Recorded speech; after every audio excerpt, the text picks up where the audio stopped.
Hello everyone, thanks for tuning in to my latest survival seed review here on Minecraft. I play on the PlayStation 4, so I don't know if this works on any other system, but here we are. So, I've started here in the center map. I call this one Desert Paradise because most of the main map is desert. And because there are so much here that it is kind of a paradise for starting off a survival game. So, I did explore the entire thing, so all 25 maps. So I did start small, as you can see by the squares around there, and I kept the edges there because any villages on the end get replaced if you re-render the maps when you go from small to medium to large. So I kept them in place. It also, I think it looks kind of cool. And the reason I do that is I like having as many villages and other explorable structures as possible in the center map because you do spend a lot of time there early on. So I started there and then explored the whole thing, went around, explored those 8 around it, and then explored the 16 around that.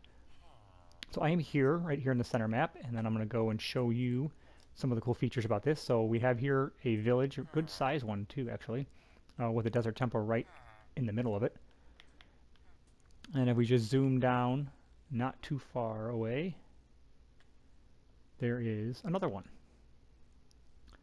So another village with the temple right next to it, which I always like. Desert temples are good. I usually make them my first home in the game. And we then head over. I believe there's actually a standalone temple over here somewhere. Or not.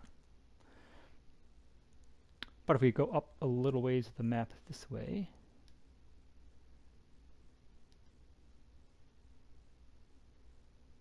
there is another desert temple with a small village near it.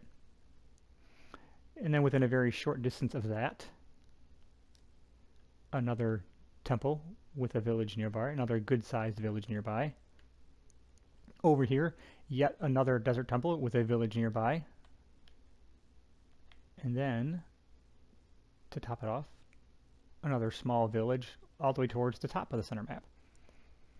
So you see there's a lot to explore, a lot of places to go, a varied number of places you could start off and make your home base here in the main map.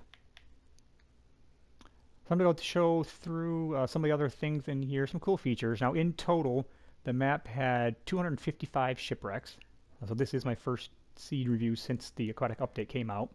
And then this morning I saw a panda update came out, so I had to recheck to make sure all these buildings still come in the same place, and they do. So 255 shipwrecks, 132 ruins, 45 ocean monuments, 22 villages, 7 desert temples, and 3 mansions. So only 7 desert temples, but most of them are in the center map, which is nice. So I'm going to go show a couple of other points of interest, so not structures, but just cool areas within the map. And then at the end, I'll show you what I did to discover everything and a cool new method I have for sharing all of the points on the map with you.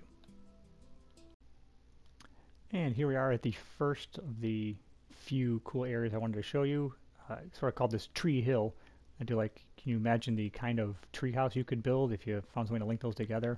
And I also like that the hill has a little break in the middle with one tree all the way on top. Looks sort of like either Pandora or almost like the start of a sky block. So I thought this was a really cool place if you manage. Now this map is all the way over to the right side. I'm almost all the way to the right edge of the map, of the large map. So this would be, if you're counting from the 25 maps in that grid, it's the 3rd row down all the way, the 5th map over to the right. I typically letter and number the maps A through E going across and 1 through 5 on the way down. And using that method, this would be E3. So I thought this would be a really fun place to check out and possibly build a cool set of tree houses that connect somehow.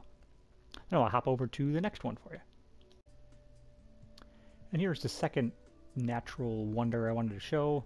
I thought this mountain looked sort of like a giant hippopotamus coming up out of the water. Although the waterfall makes it look like his nose is running. But this is a really nice area, a big lake around there, but you also have mountains nearby. So this would be a really nice place to do a lot of things. You have big mountains, there's a cave system nearby, and you have water, so there are shipwrecks and ruins all around here. And I just thought it was a kind of a beautiful little idyllic spot. If this existed in the real world, it would be just a wonderful place to visit. Now this is also all the way over to the farthest right side of the map. This is actually E5, so it's the very far bottom right corner map of the large group of 25 maps.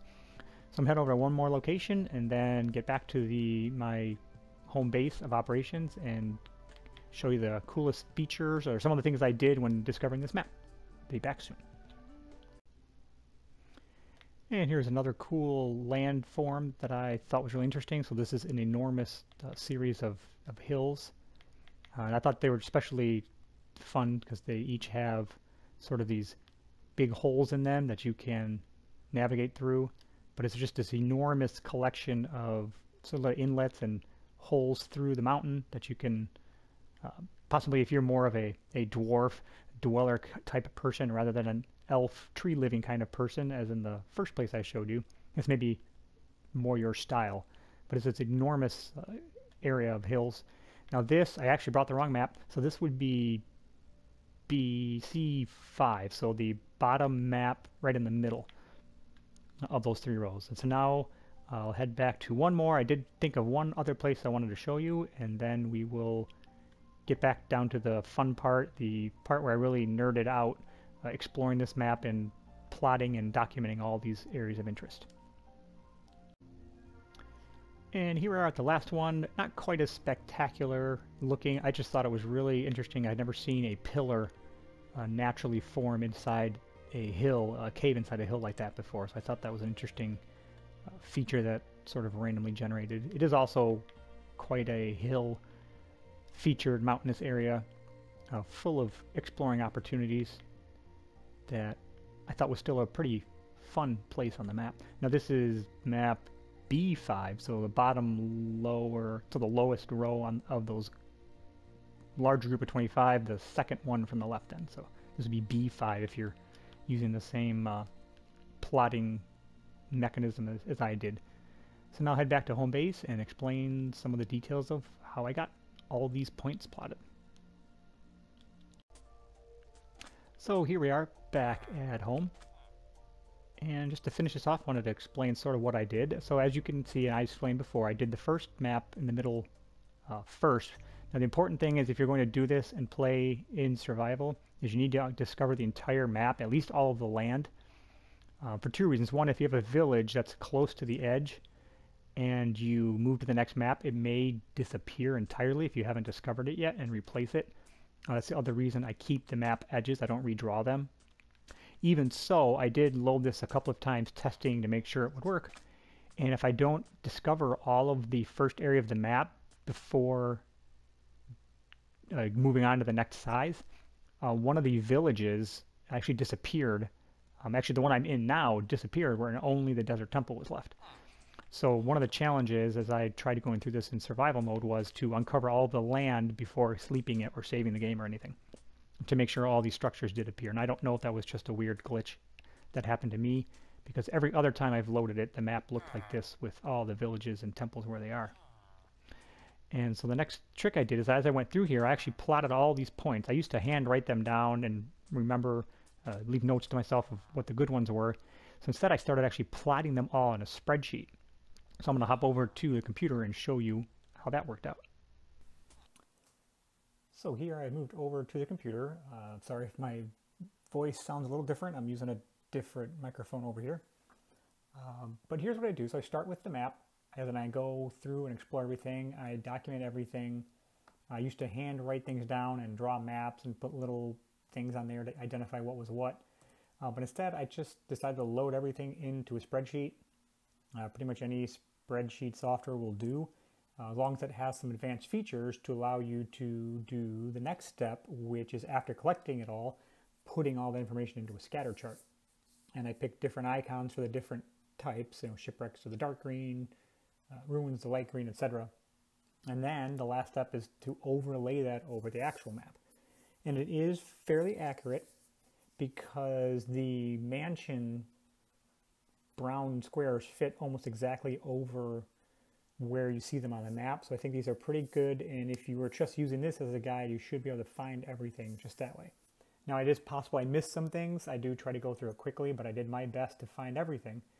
But this is the end result of all that work of putting that all together. So what I've also done is made a document where I have this map with the key on the left side, as well as a list of all the plot points I recorded. And I have that saved in a document, and there's a link down in the description for you to go and download it. And here we are back home once again. Thanks for stopping by to check out this new video. If you have some other seeds, a specific one you want me to go through and plot everything for, or if you want more of these, please leave me a like, subscribe to our channel. We will post more stuff soon. I plan on doing a survival in this seed. I liked it so much, I'm actually going to start my own game in it.